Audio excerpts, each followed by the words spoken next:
Masechet Ketuvot Daf Samertet, on commence Bezrat Hashem au tout début du Daf, au premier mot. Tala le Rav le Rabbi Ben Echite.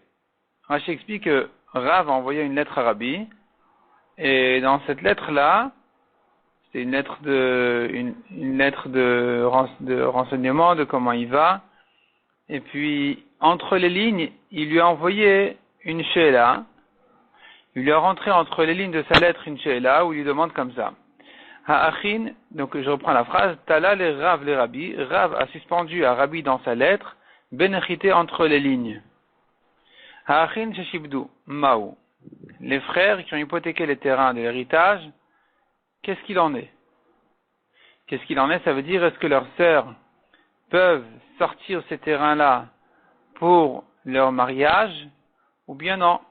Une fois que c'était déjà hypothéqué, c'est fini. Qu'est-ce que ça veut dire hypothéquer? Il y a deux systèmes. Donc, Avayat Ivra Priakame, Rabbi Chia était assis devant Rabbi, qui a reçu la lettre.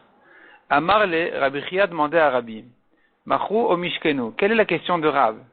Est-ce qu'elle est dans le cas où les frères ont vendu, si les sœurs peuvent récupérer les terrains vendus, ou bien dans le cas où ils ont hypothéqué à des dettes, à leurs dettes? Et que c'est là où la question de Rav se posait, est-ce que les frères peuvent sortir, les sœurs peuvent profiter de ces terrains qui sont déjà hypothéqués à des dettes, aux dettes des frères.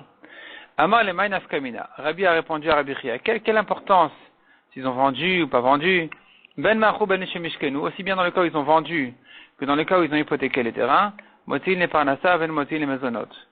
On sort les terrains pour, même des acheteurs, pour marier les filles, mais on ne ressort pas les terrains, même des créanciers quand c'était hypothéqué, quand il s'agit de nourrir les filles.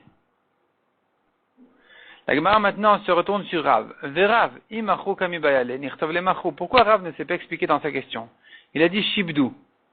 Ils ont soumis les terrains à quelqu'un d'autre. Pourquoi il n'a pas expliqué sa question si elle est sur le cas de vente ou sur le cas d'hypothèque? Imachou kamibayale, nirtov le machou. Si vous voulez demander dans le cas où ils ont vendu les frères, il aurait dû dire vendu. Imishkenu kamibayale, nirtov le mishkenu. Si c'est dans un cas de mashkon, d'hypothèque, il aurait dû le dire clairement. Pourquoi Rav a dit un mot qui n'est pas clair? Répond la Gemara, Rav a fait exprès. Rav a fait exprès de ne pas expliquer sa question. Parce qu'en réalité, il s'était posé les deux questions. Rav tarvayu kamibayale. Rav se posait les deux questions. Vesavarikativ na le machrou. Et il s'est dit comme ça. Il a fait tout un calcul. Il a dit comme ça. Si je vais demander à Rabbi, quand les frères ont vendu, est-ce que les sœurs peuvent récupérer les terrains vendus ou pas? Alors, Anicha Ishalachi de Motzin, s'il me répond, on sort des biens, on sort des acheteurs, Kol Shekel Mishkenu. Alors ça va, j'ai reçu ma réponse. Si des acheteurs on sort, évidemment que des créanciers on peut sortir. Mais Ishalachi en Motzin, s'il va me répondre, on ne sort pas des acheteurs, non, c'est ça, on ne sort pas des acheteurs, Akati Mishkenu Kamibaali, je vais rester sur ma question dans le cas d'hypothèque. Je ne saurais pas ce que ici non plus on ne peut pas sortir des créanciers. Ou si on peut donner aux filles et perdre même aux créanciers le bien hypothéqué. Donc je n'aurais pas eu de réponse, j'aurais pas obtenu de réponse à ma deuxième question de Mishkenu. C'est pour ça que Rav n'a pas voulu écrire Machrou. Et qu'est-ce qu'il aurait dû dire donc Mishkenu? C'est pas possible non plus. Il cative dans les Mishkenu. S'il avait dit le cas où les frères ont hypothéqué les terrains uniquement sans les vendre, alors Ish al-Achri dan-Motzin, c'est vrai que s'il m'avait répondu des biens hypothéqués on ne les touche pas, on ne les sort pas des frères, on ne les sort pas du créancier, les filles n'en profitent pas, alors j'aurais eu ma réponse complètement. Kol Shekan Machou, j'aurais su que Kalvachomer, quand le bien a été vendu, que c'est sûr que les filles ne le touchent pas. Mais Ishalachri Motziin, s'il me répond que les sœurs peuvent lui prendre ces terrains, alors Akati Machou Kamibayali, je serais resté en question sur le cas d'une vente. Donc c'est pour cela, se dit Rav, Ertov le Shibdou, je vais lui écrire un mot qui comprend les deux, comme Shibdou, des mashmaachi ou mashmaachi. Tu entends dans le mot shibdou la vente ou bien l'hypothèque. Ça veut dire c'est soumis à quelqu'un d'autre. Est-ce que les filles, elles peuvent récupérer ces terrains ou pas?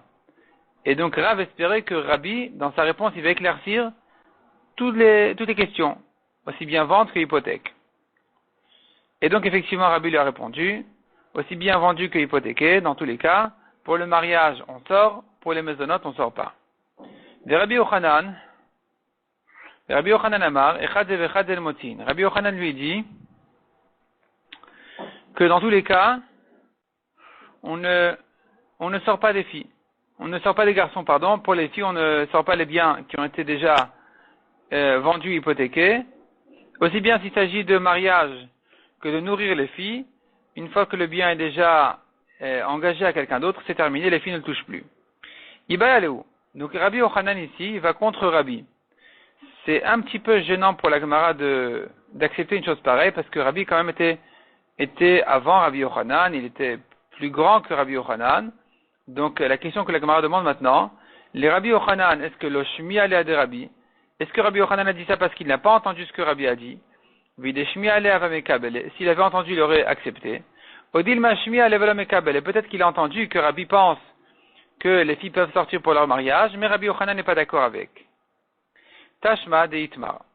La Gemara vient prouver d'un enseignement qui dit Mishemet veniach shtebanot ou ben. Un homme qui est mort, il a laissé 2 filles et un garçon.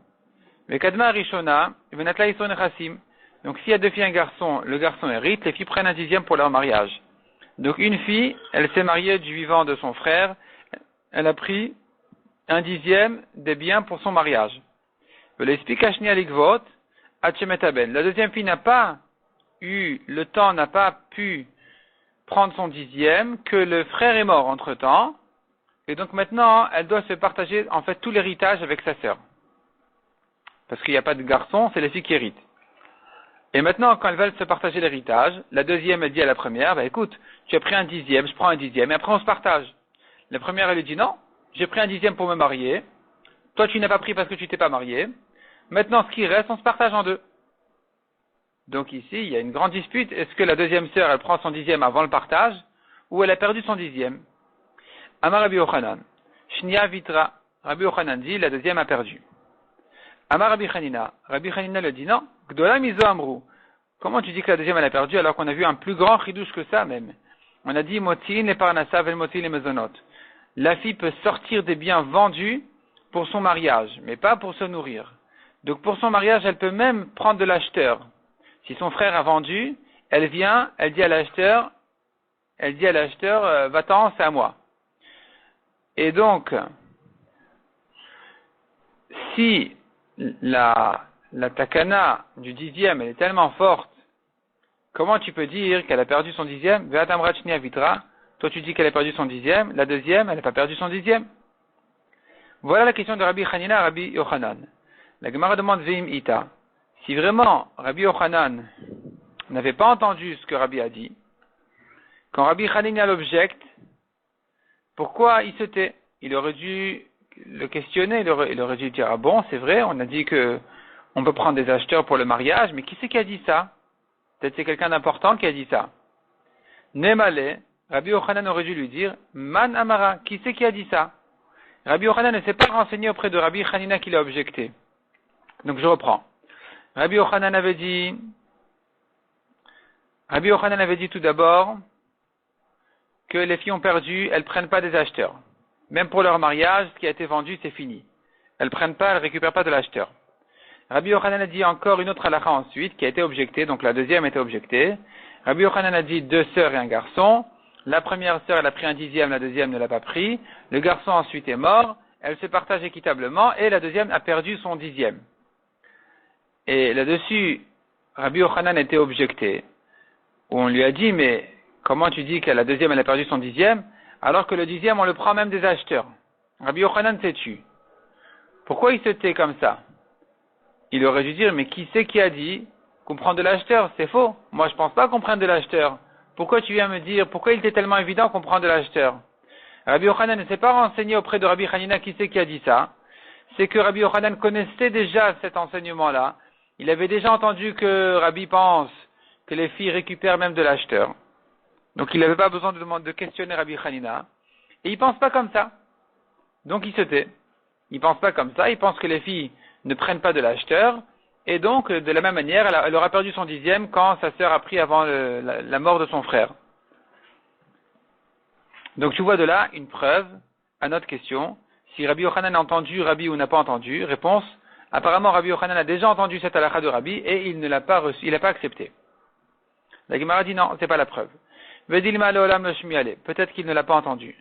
Kabil. Et s'il avait entendu, il aurait accepté. Rabbi Yochanan, s'il avait entendu que Rabbi pense qu'on prend des acheteurs, il aurait dit, ah bon, d'accord, si c'est comme ça, je change d'avis, on prendrait des acheteurs. Veshani Atam. Et pourquoi Rabbi Yochanan, dans sa deuxième halakha, il répond pas à l'objection de Rabbi Hanina? Pourquoi Rabbi Yochanan, dans sa deuxième halakha, où il a dit que la deuxième sœur, elle a perdu son 10e, pourquoi il répond pas pourquoi il se tait à l'objection, comme s'il il était indifférent, il n'était pas gêné du tout? C'est-à-dire comme ça. Quand on vient l'objecter, pourquoi tu dis que la deuxième fille, elle a perdu son 10e, alors que le 10e, on le prend même des acheteurs? Rabbi Yochanan se tait, parce qu'il dit, écoute, même si on prend le 10e des acheteurs, ça va, j'ai accepté cette halakha, il paraît que Rabbi pense comme ça, j'ai changé d'avis, donc effectivement, d'accord, les filles prennent des acheteurs, le 10e, mais c'est pas pour autant qu'elle va prendre de sa sœur, c'est pas pour autant qu'elle va prendre de sa sœur un 10e, alors qu'elle a reçu déjà la moitié de l'héritage. Elle a tellement, elle va chercher son petit 10e, elle a déjà gagné assez, c'est pas la peine de chercher son 10e maintenant. Amar le Rav Ravashi. Rav Yamar demande à Ravashi, mais c'est quoi cet argument-là de dire elle a déjà gagné suffisamment, c'est pas la peine d'en chercher plus? Et là, mais si tu dis comme ça, Ashkecha Metia Be'alma, disons que la deuxième fille, elle a trouvé un diamant. Elle s'est enrichie. Est-ce que c'est pour autant que tu vas dire, elle a perdu son 10e? Elle pourra dire à sa grande sœur, ça ne te regarde pas? Si j'ai trouvé quelque chose, ça me regarde, ça te regarde pas? Tu mérites pas je ne mérite pas de perdre mon 10e. C'est pas parce que j'ai gagné par ailleurs que j'ai perdu ici mon 10e. Quel rapport? Donc ici aussi, la petite sœur dira à la grande, c'est pas parce qu'on se partage l'héritage que je dois perdre mon 10e. À Marley, il a répondu, Anna revach beta me'an nirseka amina. Non, c'est qu'ici elle a perdu son 10e. Pourquoi Rabbi Yochanan pense qu'elle a perdu son 10e? Parce qu'elle a déjà gagné assez de ces biens-là, de cet héritage-là lui-même. Si elle a trouvé par ailleurs un diamant, alors c'est autre chose. Dans l'héritage, on dira, elle mérite son 10e. Mais si dans l'héritage, elle a reçu 50% de ce qui reste, elle va dire non, mais je mérite aussi le 10e. On lui dira non. Le 10e, c'est une takana spéciale que les chachamim ont fait, que si les garçons prennent l'héritage, les filles prennent au moins leur 10e. Mais quand de toute façon la fille elle prend son héritage, elle ne va pas nous chercher aussi son 10e. Donc le 10e est perdu. C'est pour ça que Rabbi Yochanan s'est tu.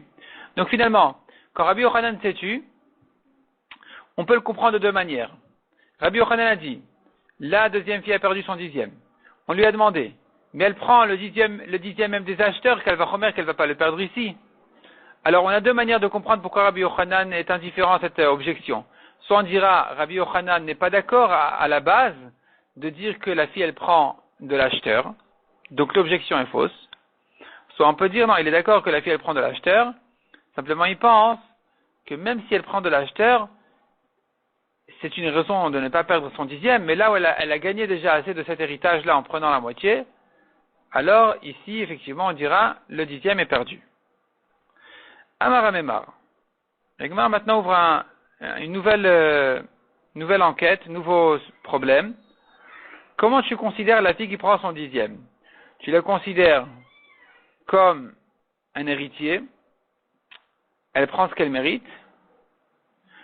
Dans l'héritage, elle prend donc son 10e, comme si elle héritait. Ou bien, elle est comme un créancier qui vient réclamer sa dette. Eh bien, Amemar il dit, Bat Yoreshet Avia. La fille, elle hérite son 10e. Les Chachamim, en disant qu'elle prend un 10e, ils lui ont donné un statut d'héritier. Amarle, Ravashi l'Amemar. Ravashi lui demande à Amemar. Il obéit les Saluka Bezouzé. Si les frères disent à la fille, écoute, les terrains tu nous les laisses, on te donne l'argent, l'équivalent en argent. Achenami de l'Omati les Saluka, est-ce qu'ils peuvent pas la retirer des terrains en lui donnant de l'argent pour se marier? Elle veut des terrains. Les frères veulent garder les terrains. Ils lui disent prends de l'argent et va-t'en. Elle dit non, je veux les terrains. Toi, Amemar qui pense qu'elle est comme un héritier, d'après toi, on ne peut pas lui donner de l'argent et la faire sortir. Est-ce que ça te paraît logique? Amar Le'in. Il leur a dit oui, c'est vrai. Vous avez bien raisonné. Elle veut garder les terrains, elle les garde. Deuxième question, on lui demande. Et alors, Ibaï le Salouka Bechada'ara. Si maintenant les frères ils veulent dire à leur sœur, tu prends ce terrain et nous on prend le reste. Achenami de l'omati mesalekla. Est-ce qu'effectivement ils ne peuvent pas la faire sortir en lui donnant un terrain parce qu'elle leur dira non, moi j'hérite un peu de chaque terrain. Je suis comme un héritier, je prends un peu de chaque. Alors on va l'écouter. Amar Le'in, oui on va l'écouter, c'est comme un héritier, elle prend un peu de chaque. Ravashi Amar bat balat chovavia. Ravashi n'est pas d'accord avec Amimar. Il dit non, la fille c'est comme un créancier. Et donc, quand elle vient réclamer sa dette, elle dit mais je veux ce terrain. On lui dira tu prends de l'argent. Elle dit non mais je veux le terrain. On lui dira de quoi tu te mêles, tu prends l'argent et tu t'en vas. Elle dit je veux un peu de chaque terrain. On lui dira non, tu prends tout d'un terrain. Va chercher ce qu'on te doit de ce terrain-là. Elle dira non, mais j'ai le droit de choisir là où je veux. On ne lui dira pas du tout. C'est comme un créancier. On lui donne un terrain, il s'en va. Il ne peut pas commencer à goûter de chaque terrain. Et donc c'est ce que pense Ravashi. Et Ve'af Amemar Adarbe, la Gemara conclut, elle dit même Amemar, il a changé d'avis, il a reconnu comme Ravashi qu'on considère la fille comme un créancier et non pas comme un héritier. Demar Rav Minyoumi, Bered Rav Nichumi, car Rav Minyoumi, le fils de Rav Nichumi, a dit Abakaimna Kamed Amemar, je me tenais devant Amemar. Ve'atai ha'iteta lekame, est arrivée une femme au Beddin de Amemar, de Havat Kabaya Isur Nechassim. Elle réclamait son 10e. Vechazite ledate. Et j'ai reconnu que Amemar pensait, de Iba et Saluka Bezouze, avait Mesalekla. Que si les frères voulaient faire sortir la femme en lui donnant de l'argent, ils auraient pu le faire. Ils n'avaient pas d'argent. Et ils se disaient entre eux, elle nous prend la tête celle-là, si seulement on pouvait lui donner de l'argent en liquide, on lui aurait donné l'argent et qu'elle nous laisse tranquille. De Shamé Meaché, car j'ai entendu les frères dire là-bas au Bedin, Davou Kamre disait, Davou Kamre là, Ilou Havalan Zouzé Salikna Bezouzé. Si seulement on avait de l'argent, on t'aurait retiré de là, on t'aurait fait sortir de là, en prenant ton argent, et tu nous aurais laissé les terrains. Veishtik Vlamalo Velomide. Et il a entendu ça, il leur a rien dit. Amemar, il a entendu ce que les frères se disaient, et il s'est tu. C'est qu'il était d'accord avec eux, qu'ils auraient pu la retirer de là en lui donnant de l'argent. Donc Amemar, qui disait au début elle est comme un héritier, a changé d'avis, parce que si elle est un héritier, les frères ne peuvent pas dire on te donne de l'argent, tu t'en vas. Elle dit non, je suis héritier, je profite des terrains. De l'immobilier je veux pas de l'argent. Et puisque Amemar s'est tu, c'est que ils peuvent lui donner de l'argent et lui dire de s'en aller. Il y a ici un tassoir intéressant qui dit qu'un juge, quand il entend un argument du jugé, il ne peut pas se taire si l'argument est faux. S'il se tait, c'est qu'il est d'accord. Comme on voit ici, que si, du fait qu'Amemar s'est tu, c'est qu'il était d'accord avec ce que les frères disaient. Voyons le Tosfot Veishtik, Tosfot à gauche, Veishtik, Mikan Ragil Rabbenutam, que Shaya Yoshev Bedin. Rabbenutam avait l'habitude, quand il était assis en din Torah, et un des jugés, il disait à l'autre, il exagérait en disant à l'autre, il disait des grandes choses, car tu seras chayav de me donner tant et tant en din Torah si seulement, il disait comme ça toutes sortes de situations, d'arguments et toujours Ragil Rabbenutam Lomar, Sheker Atadover. Rabbenutam à chaque fois, il corrigeait tous les arguments qu'il disait en disant non, c'est faux ce que tu dis. Qu'il ait chayav. Non, il ne sera pas chayav de te donner même dans cette situation. Chez Im'en dans la Dayan no Marken, car si le juge il se dit il n'a pas besoin de se mêler dans les arguments qui ne sont pas concrets, les arguments théoriques. Si le juge n'a pas besoin de se mêler dans les arguments théoriques, qu'est-ce que Rav Minyoumi vient prouver du fait qu'Amimar s'est tu?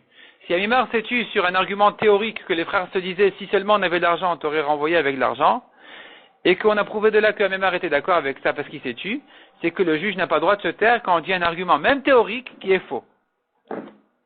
Et donc à chaque fois, Rabbenutam, il reprochait, il corrigeait. On reprend dans la Gemara maintenant. Ve'ashta de Amrat ba latrov avia, Maintenant qu'on a conclu que la fille, c'est comme un créancier qui vient réclamer sa dette de ses frères, se pose la nouvelle question, des Abba ou des Aché. Qui c'est l'endetté ici? C'est le père ou les frères? Des Mainaf Kamina, quelle importance? Les Mikva, les Benonit, Shelo Bishuvua, la question est à savoir, si c'est les frères qui sont considérés comme endettés à leur sœur, elle prend un terrain moyen, sans jurer, comme n'importe quel créancier, qui va chez l'endetté, et qui prend un terrain de classe moyenne, sans jurer. Veziborit Bishuvua, ou bien, si tu considères que l'endetté c'est le père, Alav Shalom, Zichrono Livracha, et que maintenant quand elle vient prendre chez ses frères, elle prend d'eux comme des héritiers, un créancier qui va chercher sa dette chez les héritiers de son endetté, sur l'héritage, il n'a pas le droit de se servir d'un terrain moyen. Il doit chercher un terrain mauvais. Évidemment équivalent à la somme qu'on lui devait, mais il va chercher un terrain mauvais. Et non seulement ça, il doit jurer qu'il ne s'est pas fait rembourser. Donc ici aussi la sœur, si tu considères que l'endetté c'est le père, tu diras qu'elle ne peut prendre de ses frères qu'en jurant, et après tout ça, elle prend qu'un terrain de mauvaise qualité. Maï. Donc qu'est-ce qu'on dira ici? C'est le frère qui est endetté ou le père? Tashma de Ravina Agve le Brate de Ravashi. Ravina, il a fait encaisser à la fille de Ravashi, Mimar Bere de Ravashi, de son frère Mar, le fils de Ravashi, elle a pris là-bas une partie de son 10e, en se servant de Benonit Vesholo Bishuvua, d'un terrain moyen sans jurer. C'est la preuve qu'on considère que le frère est endetté à la sœur, directement. Donc elle se sert, elle peut encaisser un terrain moyen sans jurer. Alors que Mibre de Rav Sama Bere de Ravashi, Ravashi avait un autre fils qui était Rav Sama, et qui à ce moment-là n'était déjà plus en vie, et donc elle est allée prendre de son fils, la fille de Ravashi est allée chez son neveu,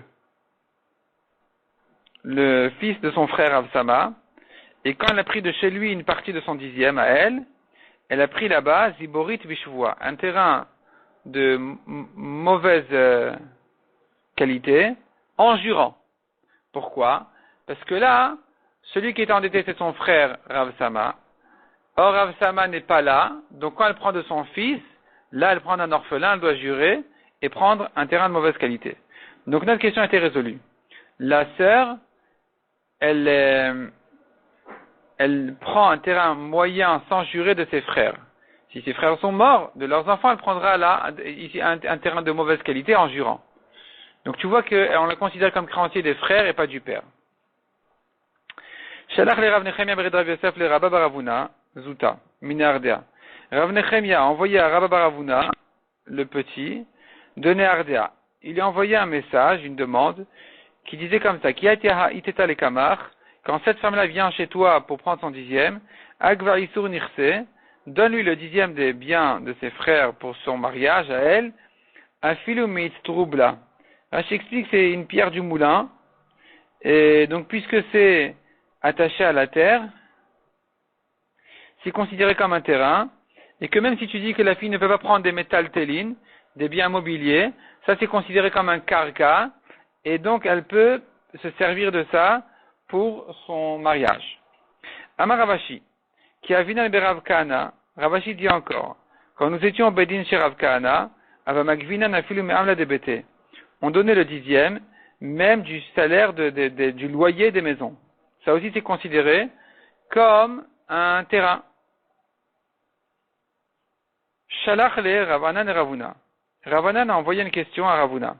Huna Chavrin Shlam. Huna, notre ami, bonjour.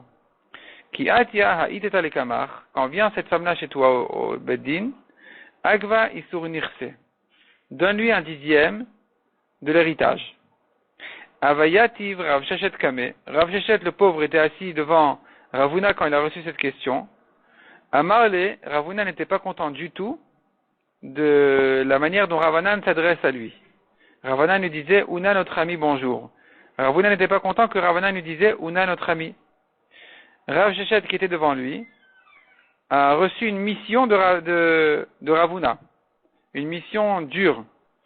Et donc, il a dit comme ça. Amar lezil emale. Rav Huna a dit à Rav Sheshet. Va chez Ravanan et dis-lui, ou besham tayeman de le amarle. Et sera mis en idouille celui qui ne le dit pas. Donc Ravuna est en train de menacer Rav Sheshet de faire la mission correctement, sinon il sera puni, qu'il sera mis en idouille, à l'écart de la communauté. Et quelle était la mission difficile que Ravuna avait peur que Rav Sheshet ne fasse pas correctement? Il est transmis comme ça. Va chez Ravanan et tu lui dis comme ça. Anan, Anan. Donc déjà il lui a enlevé le titre de Rav. Anan, Anan. Mimekarke ou mimetaltele. Le 10e que je dois lui donner, c'est des terrains ou même des biens mobiliers. Deuxième question. Dis-moi, Oman yativ be marzicha beresha. Qui est celui qui s'assoit à la tête au marzicha? Bon, il fallait comprendre la question. Azal Rav Sheshet le kamel Ravanan. Rav Sheshet est arrivé chez Ravanan et il n'avait pas le choix, il a accompli sa mission correctement. Amarle, il a dit comme ça en s'excusant. Mar Rabba, monsieur est mon maître. Donc, Rav Sheshet dit à Ravanan, tu es mon maître. Veravuna, Rabbe de Rabba. Et Ravuna, il est le maître de mon maître. Veshamut et Shamit, Mandelo Amarle. Et il a mis en idouille celui qui ne dit pas, qui ne transmet pas la réponse à la question, la réponse de Ravuna, telle qu'elle. Veilav de Shamit, le Havakamina. Et s'il n'avait pas mis en idouille celui qui ne transmet pas, qui ne fait pas sa mission correctement, je ne l'aurais pas faite. Je n'aurais pas répété les mots qu'il m'a dit de te dire. Et donc, ce qu'il m'a dit, c'est comme ça. Anan, Anan, mimekarke ou mimetaltele. Le 10e, il faut le donner de terrain ou de biens mobiliers. Deuxième question, Oman yativ ve marzicha beresha. Qui est celui qui s'assoit au marzicha à la tête? Alors, Azal Ravanan le kamel de Marukva. Ravanan est arrivé chez Marukva. Il allait se plaindre. Il a dit, Amar le chazima rechishalach li Ravuna. Regarde mon maître, toi Marukva, comment Ravuna, quel est le message que Ravuna m'a envoyé? Anan, Anan. Il m'appelait comme ça, Anan, Anan. Veot, deuxièmement, marzicha de shalachli, le adana mainiu. Il m'a dit qu'il s'assoit à la tête du marzicha. Je sais pas ce que c'est que ce marzicha là. On ne connaît pas ce mot. Amarle, Marukva lui a dit, Emali izi, on tourne la page, Goufa de Udaïchava. Dis-moi qu'est-ce qui s'est passé? Qu'est-ce qui s'est passé? Pourquoi il t'a envoyé ce message là? Ça vient en tant que réponse à quel problème? Amarle Achi Avamase. Il a dit voilà, comme ça et comme ça c'est passé, que je lui ai envoyé Unan, notre ami, bonjour. Est-ce que on encaisse, je t'en prie, donne-lui un 10e à la fille. Amarle, Marukva lui a dit, Gavra de l'Adamainu Marzicha, un homme qui ne sait pas ce que ça veut dire Marzicha. Shalach de Ravuna, Una Chavrin, il envoie Ravuna, il appelle Una notre ami. Tu n'es pas à la hauteur d'appeler Ravuna, Una notre ami, si tu ne sais pas ce que ça veut dire Marzicha. Qu'est-ce que ça veut dire ce Marzicha? Demande à Gemara, Maï Marzicha, c'est quoi ce mot-là? Avel, l'endeuillé. Dirtiv, comme on voit dans le pasuk, Koamar Hashem, ainsi a dit Hashem. Al tavo bet marziach vegomer. Donc dans ce pasuk-là, on voit que le mot marziach est employé dans un contexte d'endeuillé. Donc la question finalement de Ravuna aurait été, dans la maison des endeuillés, qui est celui qui s'assoit à la tête de la table? Amar Rabbi Avahu, Minayin le'avel shemesef verosh. D'où je sais que c'est l'endeuillé qui se met à la tête. Sheneemar, Evchar Darkam, Veshev Rosh. Yov disait sur lui-même, c'est moi qui les conduis sur le bon chemin, qui leur choisis le bon chemin aux gens qui viennent demander conseil chez moi. Veshev Rosh, j'étais assis toujours à la tête. Veshkon Kemelech Bigdoud, je résidais comme un roi dans ses troupes. Kacher Avelim Yenachem, comme quelqu'un qui console les endeuillés.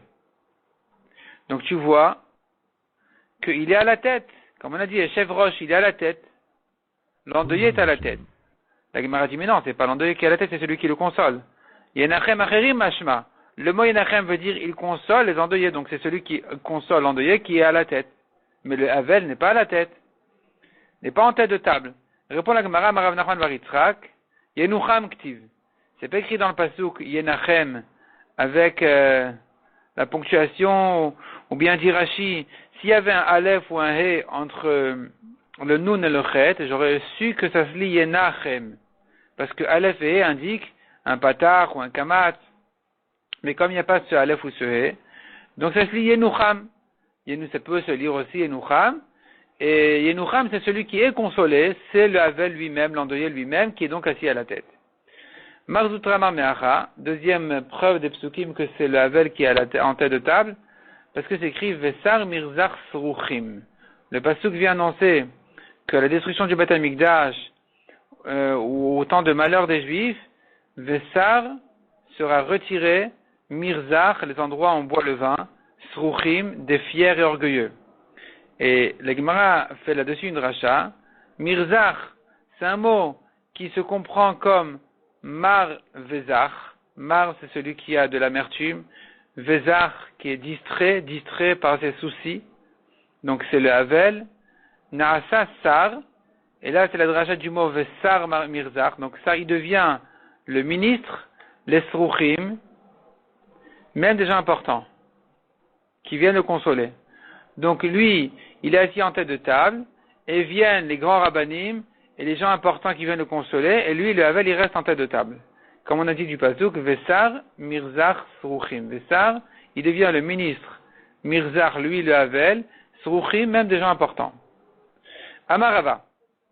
Une cheta, donc, quelle est la lacha finalement? Mimekar kevelam mimetal tele. Les filles ne prennent que des terrains de l'immobilier et pas des biens mobiliers. Ben limzoné aussi bien pour se nourrir. Ben niktuva que pour une femme qui vient prendre la ktuva des biens de son mari. Ben le parnassa qu'une fille qui prend de ses frères son dixième pour se marier. Toutes celles-là ne prennent que de terrains immobiliers et pas de l'argent en liquide ni de tout ce qui est mobile. Mishnah suivante. Amashlish Maot Lebito. Un homme qui transmet, qui donne de l'argent, qui confie d'argent à quelqu'un pour sa fille. Veyomeret, elle dit, Neeman Bali Alai, je fais confiance à mon mari. Elle dit à ce tierce personne, là, elle dit à cet intermédiaire, ce shalish, on va l'appeler.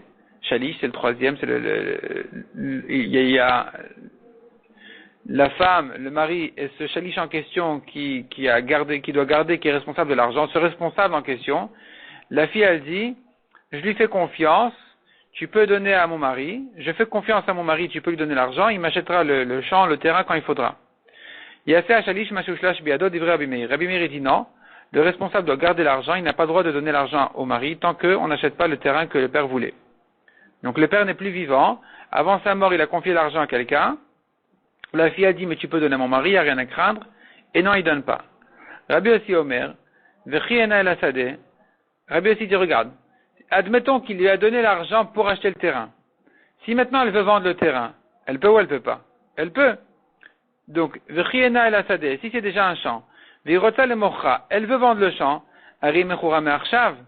Eh bien, imagine-toi qu'elle a déjà vendu le champ, et que donc elle a le droit de dire ce qu'on fait avec l'argent. C'est-à-dire, pourquoi, une fois que le terrain a été acheté, elle peut en faire ce qu'elle veut, et avant qu'il soit acheté, elle ne peut pas décider. Pourquoi elle ne peut pas décider? Permets-lui de décider quoi faire de l'argent, comme si tu t'imaginais que le terrain était déjà acheté. Donc finalement, selon Rabbi aussi, la femme a le droit de dire, tu peux donner l'argent à mon mari, et le responsable peut le faire. C'est que si elle est déjà grande, adulte.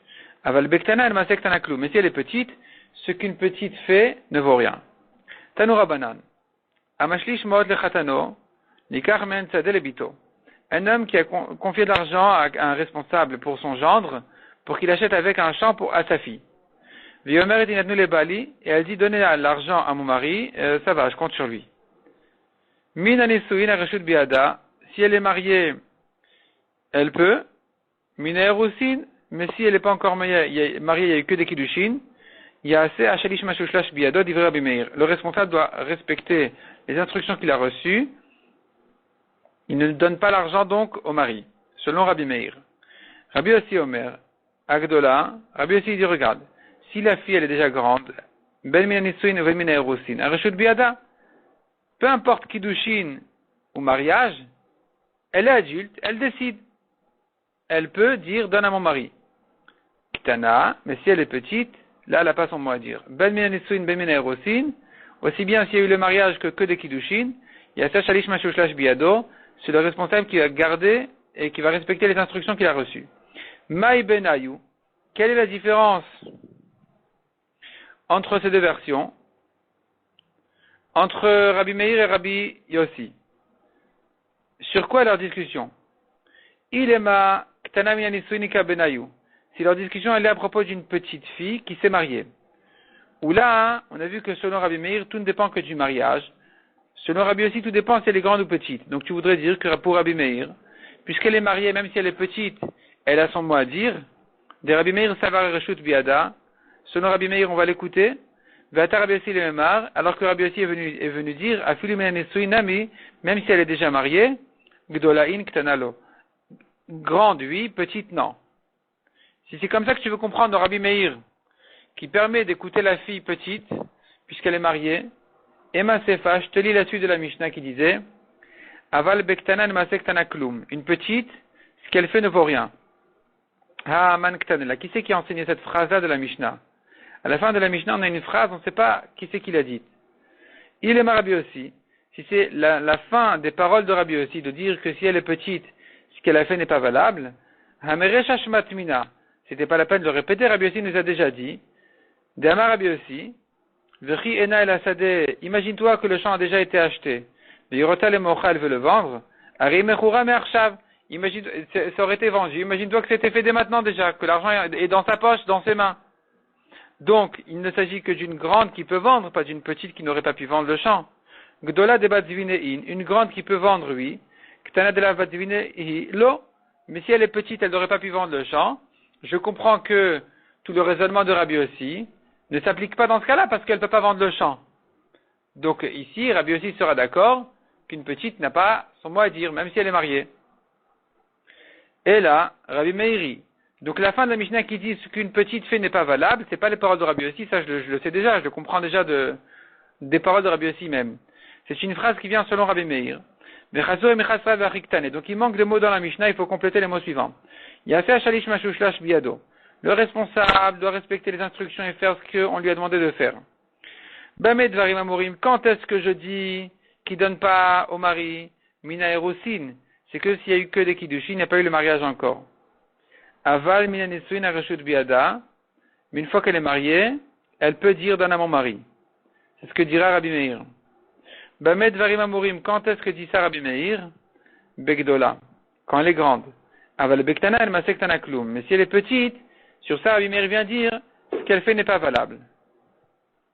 Donc finalement, une petite, selon tout le monde, mariée comme pas mariée, elle n'a pas son mot à dire. Le responsable doit respecter les instructions et ne rien faire avec l'argent tant que le champ n'a pas été acheté pour la femme, pour la fille. Là c'est sûr que si elle est petite, il n'y a pas de marloquette entre Rabbi Meir et Rabbi Yossi. Et la Gdola mina erusin et kabenayou. La Gemara dit donc non, la marloquette entre eux, elle est dans Gdola mina erusin. C'est-à-dire, elle est grande, mais elle n'est pas mariée, il n'y a eu que des kiddushin. C'est ça leur marloquette, où Rabbi Meir dit, on n'écoute pas la femme, puisqu'il n'y a pas eu de mariage, on n'écoute pas. Le responsable doit garder l'argent encore, tant que le champ n'a pas été acheté. Alors que Rabbi Yossi dit, écoute, elle est adulte, elle est grande. Imagine-toi que le champ avait été acheté et qu'elle aurait revendu. Elle aurait pu le faire, donc laisse-la faire ce qu'elle veut.